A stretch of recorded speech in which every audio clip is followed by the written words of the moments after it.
Hi guys, it's Kelly Latevola here, and I'm back with another video for honeybee stamps. If you have been around the blog lately, you know that all of us have been really loving this pumpkin patch set, and I am no exception. So I had this idea for the last video that I made, and I was bringing it to fruition. So I'm using Fluttering By, I'm using the pumpkin patch, the Buttercup set, what's the other one? Some sentiments. Anywho, I used a lot of stamps, some stencils, to make this one layer card because this was just the idea I had in my head. So anywho, I'm going to be doing a whole lot of stamping. This is masking paper, and I'm going to be stamping, and Simon says Stamp Intense Black ink because it is Copic safe. I just recently reordered my the re-inker for the Gina K amalgam ink, but I used this one before I used the Gina K, and it is still a very good ink to use. So I'm stamping out all of these. Yes, I'm going to cut all of them out. No, I'm not a crazy person. I mean, a little bit crazy, but not like in a bad way. So here I'm just taking my masks and I'm doing my entire layout. So how I want those things positioned, I'm going to fuss around with it a little bit until I can get everything the way that I want it. And then this is pretty much going to be kind of like my blueprint for going forward with all of the stamping that I'm going to do. So once I have everything in place, I'm going to set the stamps on top of the masks so I know exactly where they're going to stamp at, and then pick them up with the Misty Door and then remove the rest of the masks so that way I can stamp this down. I'm not going to put them all back in place every single time to line them up, but I did take a picture of it with my phone so that way I could go back and look at where all of the things were lined up. Ultimately, at the end of the day, do all of the things go exactly back where they were before? No. But does the gist of the layout stay the same? Yes. So I really love this butterfly set, and I didn't really get to use it over the summer. So I really wanted to be able to incorporate it into a card before, we got into snowmen and ornaments and Christmas and all of that stuff. Not that you can't use butterflies any time of the year, because you can. But anyway, so once I stamp those, I put the masks on top of them, and then I'm going to reposition the other items that I need, because all of these things are in the front. So we've talked about one layer cards a lot because, well, I like one layer cards a lot. And you have to stamp what's in front first. So the thing you want to see all of, like I want to see all of the leaf. The leaf is going to go first. And then what I want to see part of will go behind it. So that's the pumpkins. What I want to see even less of will be the flowers, so it will go behind the pumpkins. Not all of them. I layered to make it interesting, but you get the point. And then as I stamp each layer, I'm going to mask it, so that way those things stay safe and whole and complete, and there's no lines in between them. And then I'm just slowly going to build back to I get to the, what is that? The clouds, and that'll be the stencil. So anywho, it is a little bit time consuming, but honestly, I'm a colorist, so it's clearly I don't have any issues with spending lots of time on a card, because coloring takes a long time. Well, depending upon what medium you use, but I prefer Copic, so it does take a long time. Though I am faster with those than colored pencils. Colored pencils just take me 100 years, and I'm sure those of you who use colored pencils as your medium all the time, Copics probably seem like they take a long time. And you're really fast with colored pencils. I'm just not. And I don't love them. I don't love them enough to get fast with them. I know. So now we're moving on to the pumpkins. All of those leaves and the acorns are masked. And then I will stamp each pumpkin, mask it, and then, move on to the next one.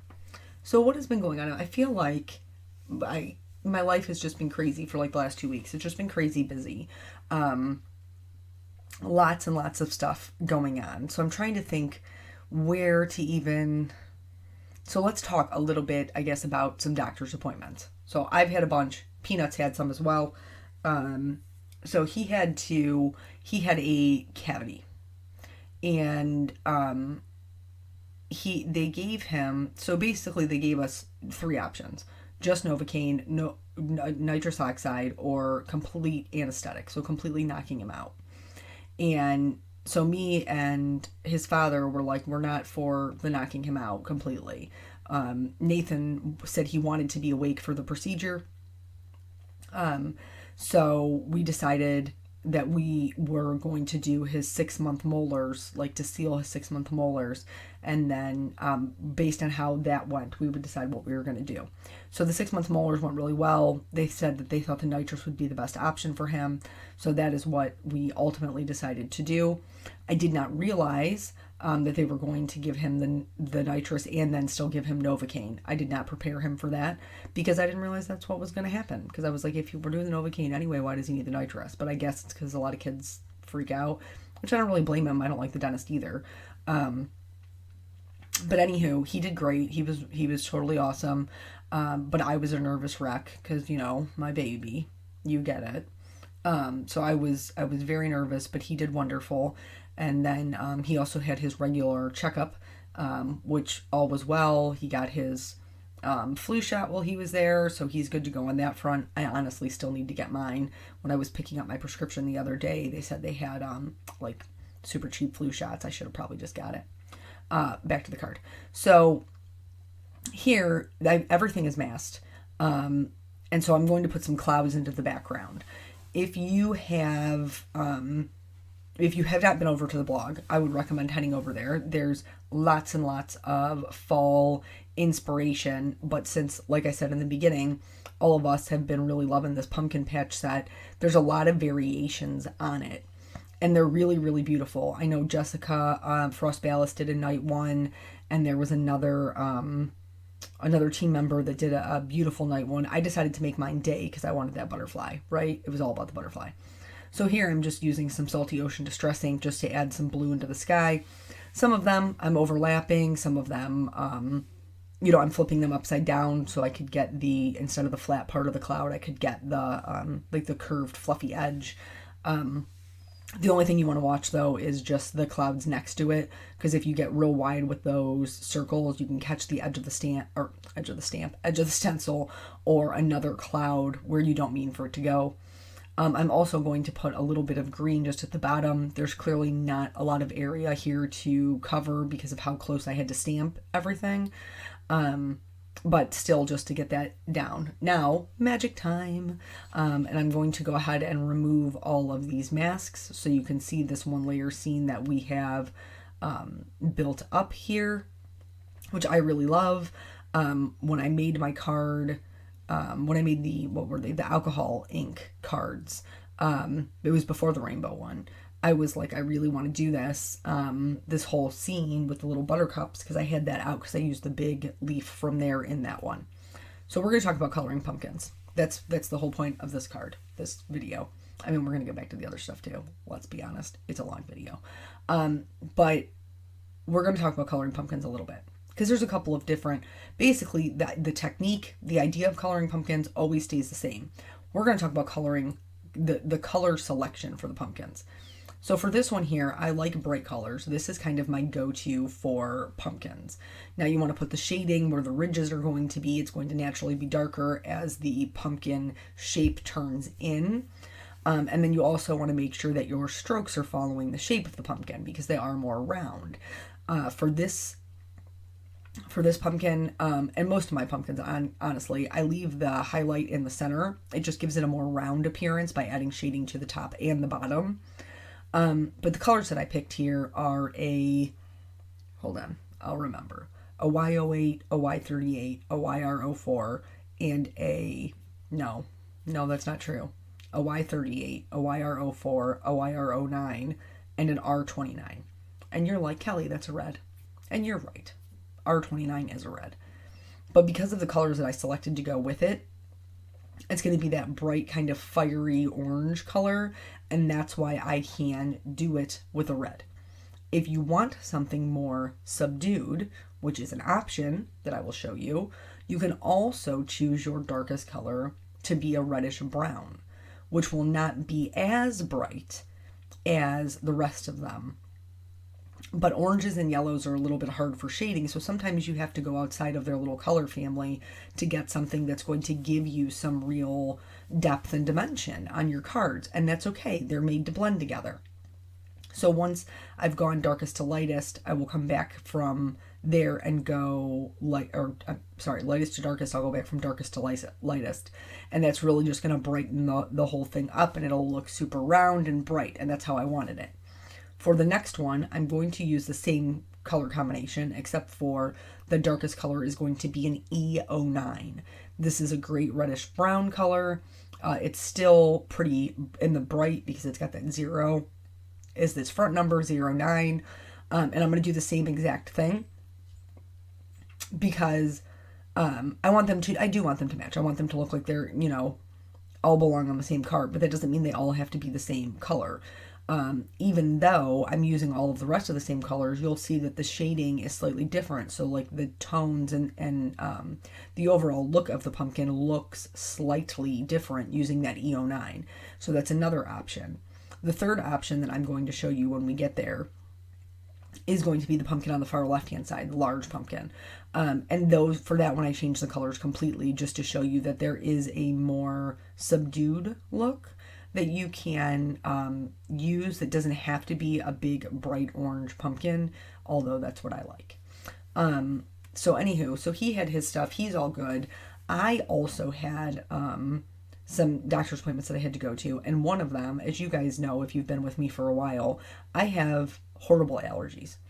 I didn't have allergies until I brought Peanut into this world by the grace of God. It's just something that happened to me. I mean, honestly, it's just something that happened to me. So they have gotten, slowly but surely, they have gotten worse. So I had sinus problems the entirety of my pregnancy. I would have sneezing fits. My eyes would water toward the end of my pregnancy. I had to use like a saline nose spray to even be able to sleep for 2 hours because my sinuses were so dry. I just could not breathe. So anywho, here you can see the difference to the right and the left. The one on the right is a little bit more subdued.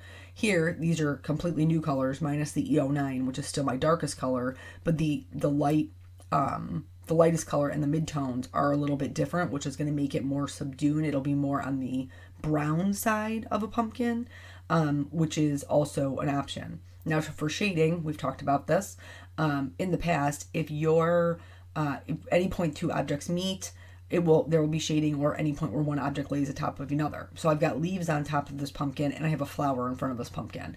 So those are going to be areas that will have more shading. So my highlight's not going to be clean across the center. That wouldn't make any sense. There's objects there that would be blocking the light. Anywho, back to this allergies. So in the beginning, my allergies would act up maybe once every, 4 months, 6 months, something like that. And I would have a day where they would be just really, really difficult and my nose would run and I wouldn't be able to stop it unless I napped. So then I would nap for an hour and a half. I would get up from my nap and I would be good to go. And then I would just move on with my day. These progressively got worse. So the frequency was happening more often where my nose would just run and nothing would stop it.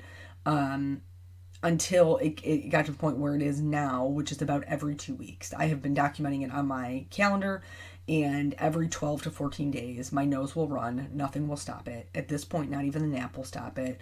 I have tried everything over the counter that I could get my hands on.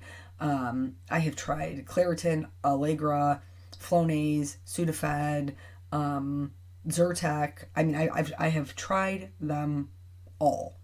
If you didn't need a prescription for it and the pharmacist told me it would stop my nose from running, I tried it. The only thing that I did not try was Benadryl because I wanted something that I could still go to work with, which ultimately, and this is not going to surprise you, if you guys know me, I have 3 jobs and I'm a mom. I don't have time for that. I just don't have time for it. So what ended up happening was I was having to leave work because it was just like water pouring out of my face. And so that eventually led to me making an appointment with my regular family physician. Now, I should say in between this, I did go to my family care doctor before, and they wrote me a prescription for Dymista, which is a nose spray. And that did work in the beginning, and then it stopped working. We're going to go back to this. So you can see that that's how the whole pumpkin looks. It's a little bit more brown. I do want it to be matchy, at least a little bit. So I am going to go back over and do some color glazing with that Y38, just so it fits in with the rest of the pumpkins. But I wanted to show you that there is a difference, and there's a different type of look that you can get. Moving on from there. So it got to the point where it was like every 2 weeks, and I was having to leave work, and I just could not do it. It was way too much time for me to be leaving work. And I was miserable. I was just miserable. I would take all of these drugs. I would take Sudafed with 2 Advil every 4 hours. I would take the Zyrtec on top of that. Nothing would stop it. So I went to my family physician again, and I was like, there's got to be something. And she referred me to an allergist. So I knew that they did the scratch test when you go to an allergist.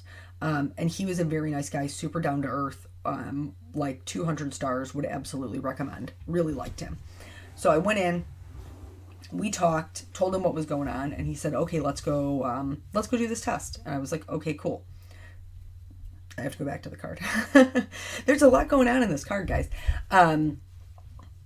So I'm going from here, I'm going to color the leaves, and I want the leaves to be fall leaves. So I've picked these 4 colors. I'm not really worried about too much shading or depth of dimension. I'm more concerned about the color blending.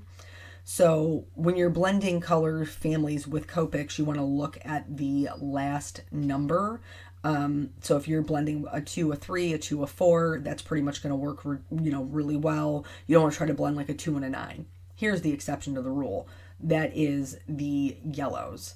The yellows are the exception to the rule. They are by far and away the most difficult to blend, just because of just the way that they are. So for me, I do have a YO2, and the YG03, it's technically orange, but it's a Y, is a 38. So the 8 is the weird one. But it does blend very well with the rest of the colors. So it's not gospel, but it is a good trick to know to look at the end of the colors just as a starting off point. But if you find that that's not working for you, don't be afraid to experiment with other colors. I'm going to add a little bit of shadow underneath these pumpkins with some green colors that I forgot to show you, so I have to go back and do that, as well as the stems for the buttercups. So anyway, he's like, let's go do this allergy test. And I'm like, okay, cool. So I get in there, I meet the very nice nurse, and she was like, okay, take off your bra, take off your top, put on this cape, leave it open in the back. Everybody loves the cape. You know how comfortable the cape is, because it's always freezing cold in doctor's offices, and capes are super warm. They're not. That's sarcasm in case you couldn't tell.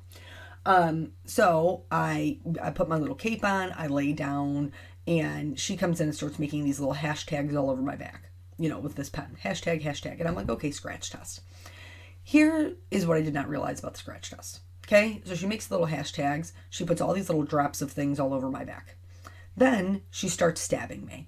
I'm not kidding you, y'all. Okay, they say scratch test. This is very misleading. I think it's because they didn't want to call it a stab test.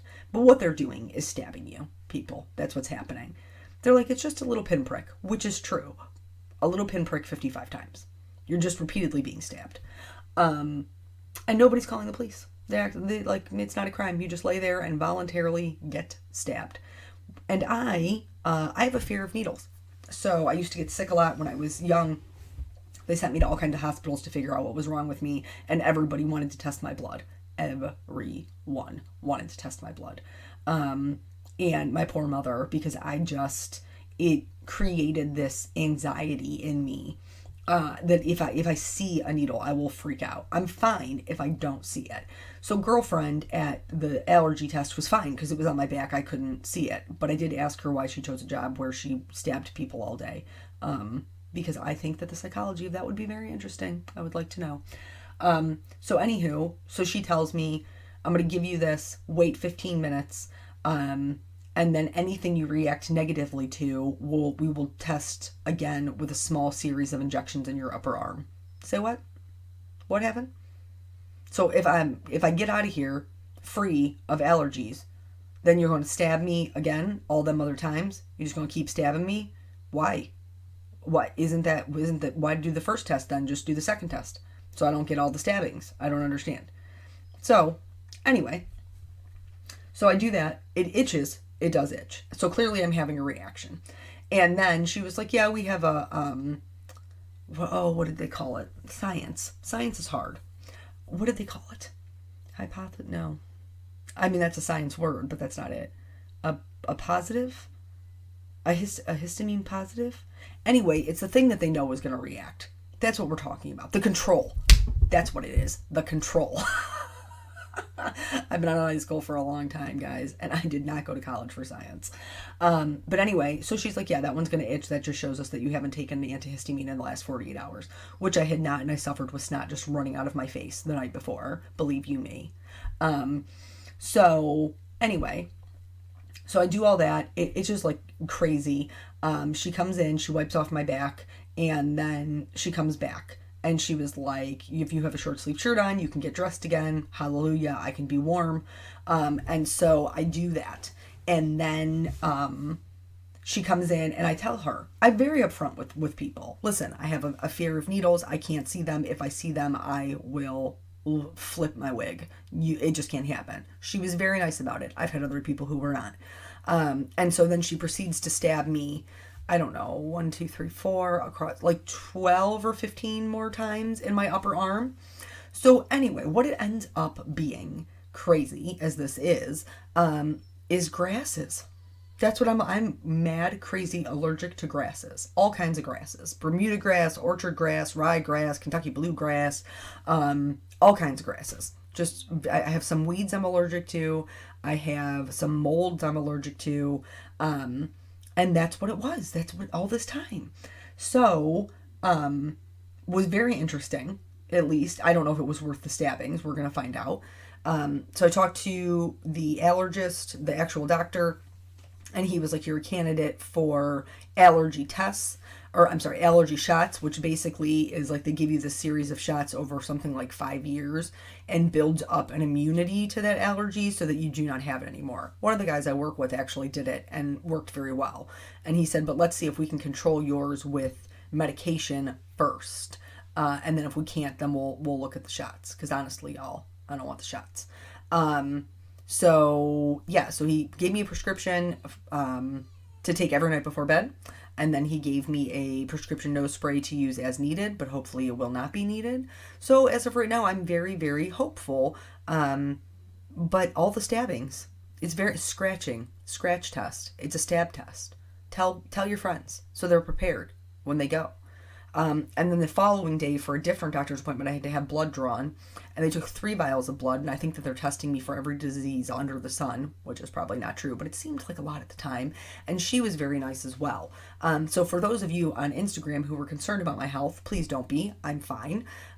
Just some things that have come up that need to get taken care of. So that's that. Yeah, grasses got me. So yeah, that's the whole card, all the colorings, and I think it's super cute, and I will going to try to remember to mail it off because I made it with someone in mind. We'll see how that goes.